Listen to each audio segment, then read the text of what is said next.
Glad to have you. So two of your books, I want to jump right into this, talk about sort of nature and not nurture, right? One is about the progressive gene. The other is about the conservative gene, right? So for us laymen, what's the difference? I mean, is it really hereditary? I mean, tell me about the whole gene differential. The differences between liberals and conservatives are genetic, partly, not completely, half genetic and half environmental. But the genetic part is a difference in behavioral traits. You know, like people's personalities are different. Their political morality is different. One side believes in equality. The other side believes in the status quo, basically. And these are genetic traits that are part of the personalities of these two groups. And you can't turn one into the other. There have been significant studies done, for example, that showed that their brains are different. You can do really. Yes, you can ask questions with the political overtones, and do an MRI or have an MRI running on the brain of the person you're asking the question to. And the part of the brain that lights up in conservatives is different than a part of the brain that lights up in liberals. Wow. Conservatives are the part of the brain that determines complex decision making and the attraction to resolving differences, making a decision, a complex decision among multiple alternatives. The left is good at. The right part of the right brain that is important is the amygdala. I don't know if you've ever heard of that, but that's the fight or flight part of the brain. And amygdalas in conservatives are larger. And mine must be huge because I'm fight or flight all the time. All right. Okay, good.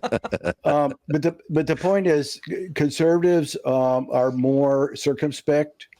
They make decisions by gut, not by analysis, and they prefer the status quo. This is obvious when you observe conservatives and liberals, and they respect traditions. Liberals like change. They like what's new. They want to push change because they believe that the current world is not as good as it could be. They're very attracted and drawn to equality.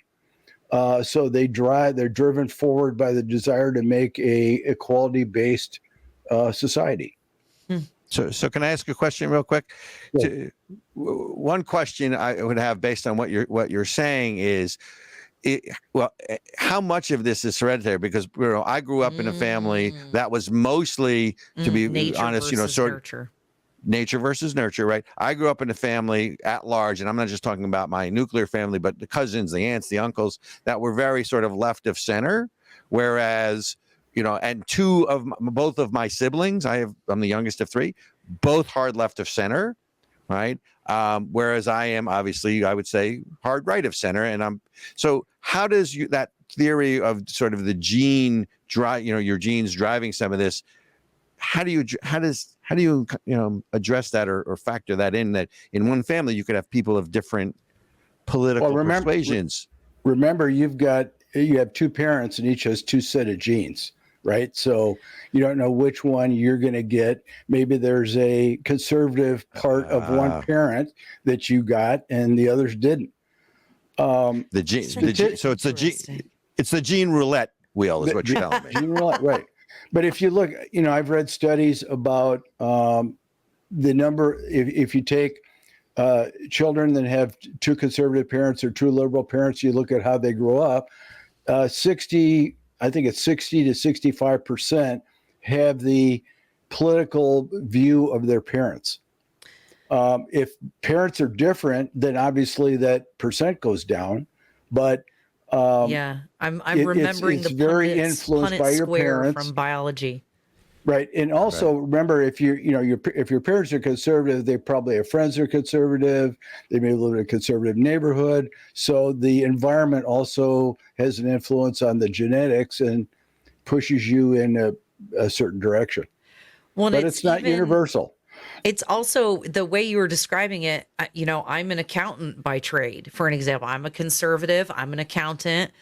The risk mitigation is my job. Like, that's what I do for a living for my clients, basically. Even Right. Robert, that is your job too, basically, risk mitigation. And My so real job is insurance. It's risk transfer, right. risk So mitigation. it's funny that even speaks to what we do for a living. That is this is a fascinating conversation. Well, let me take you back to prehistoric times, because that's a little bit relevant and makes an interesting part of the story. Okay. These difference in behaviors developed when the first humans migrated out of Africa, and they encountered heterogeneous environments for the first time. Africa was uniform, but Okay. coming up into Europe, obviously the climate was different. So human beings had to develop an adaptation to the presence of a good food supply or the lack of a good food supply. So it made sense for behaviors to develop where one group likes to go look for food and the other group would rather manage food. The conservatives are more conscientious and they're better suited to managing the food supply, whereas the liberals are interested in what's new and going off and hunting and finding food. So Wait, the liberals are the hunter-gatherers? They're not necessarily gatherers, but they're the hunters. So Really? So think about it. If you have both these groups, that enhance the survivability, because what if you had only one or the other? If you only had liberals, they'd probably all be killed trying to find food. If you had conservatives, they would never look for any food. It does feel like a little like Chicken Little here, but okay. So let me ask you a question, a very serious question. This is a serious topic, and clearly, you've done your research. You're very learned on this.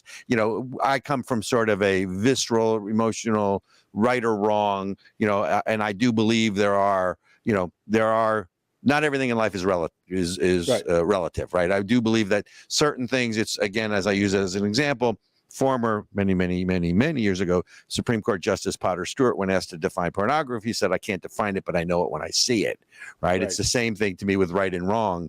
But help me on something a little more current, historically speaking. When I grew up, from my perspective, Democrats and Republicans basically had the same goals, but they may have disagreed on the path to get there, right? They disagreed on methodology. They disagreed on big government versus small government, but they agreed on the goals. What occurs to me these days is we have been, and maybe this is playing into, one of your other books about tribalism, but what occurs to me is that we no longer have the same goals. And therein lies a major part of the problem. How did we go from assuming my assumption? Let's assume that my presumption or my analysis is correct. How did we go, Michael, from that, where we had the same goals but had different methodologies to get there, to I think we now have very different goals and want very different things? Right. It's a long process. I mean, of societal changes. The cultural wars. There were at least two large cultural wars in the 70s and 90s, with the left pushing advancing culture in ways that the right wasn't comfortable with, so the right fighting against it. The left invaded academia and heavily controls academia. I'm sure you know that. The statistics are enormously on one side. 90% of professors are on the left. And so their influence on their students influences, the topics that are relevant in society. Everything became politicized, which was key, because the academia used to discuss ideas and then run them through the grinder and spit them out, and then they would be expressed to the public. Now somebody in academia comes up with an idea and it's in the public the next day. So the American society got more and more separated into tribes. The evidence for that in Congress was there used to, this goes to what you were describing. There were always centrists in the Congress who were the compromisers. They would build consensus on both sides, and that's how the country would move forward. All those people left in the 90s. So the only people left are left and right. So you have ideology coming into prominence, and then the extreme expression of the differences between the two fostered tribalism. And in my mind, one of the biggest, if not the biggest influences on tribalism is social media, because social media has had such an enormous impact on our society. 25 years ago, you'll agree with me, if you wanted to express a crazy ideology, you had to stand on a soapbox in a park. Now, any crazy man or any normal man with a crazy idea gets an audience, and his position is enhanced based on the controversy of the concept he introduces and the ability to attract other people to that concept. So that just accelerates the divide, pushing each and every American toward one tribe or another. And of course, there are, we talked about the differences, the hunters and the managers of food, but those are people at each end. Obviously, there are independents in the middle, people with personalities that don't favor either conservative or liberal views. They're open to ideas. They're flexible. They're not ideological. So they're independent voters. So it's really a spectrum of political morality from right to left and everything in between. This is so connecting this idea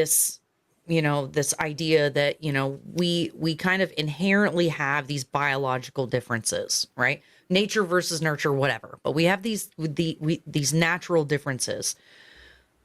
And now we're being more and more and more divided, right? So it's like the media and all of the institutions are sort of feeding off of that division to for whatever maybe their purposes aren't nefarious. Maybe they're just greedy or whatever. Wouldn't that wait? That would make them nefarious. Yeah, I was like, oh, that's still nefarious. I think you're nefarious. Right. Yeah, and by the way, I'm not greedy. It's always the other guy that's greedy. It's right? definitely everybody else but me. It's everybody else for sure. But like, so we know these things, right? We see it. We kind of see what's happening.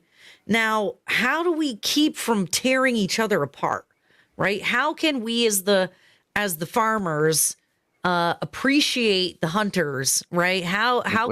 We're already tearing each other apart. I think what I'd like to ask Mike, and I think that's where you're going, Ericka, is how do you heal the divide? Because to me, where there is no middle. We're so different.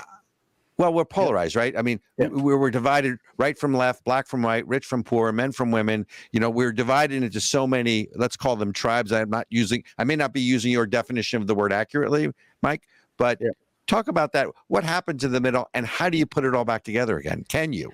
Well, and here, Mike, you're going to save that answer for when we come back from a break. Yeah, we're going to hear about Israel Appreciation Day. And then when we come back, we're going to hear from our guest author, Mike Anderson, about how do we start to heal things? How do we start to fix it? All right.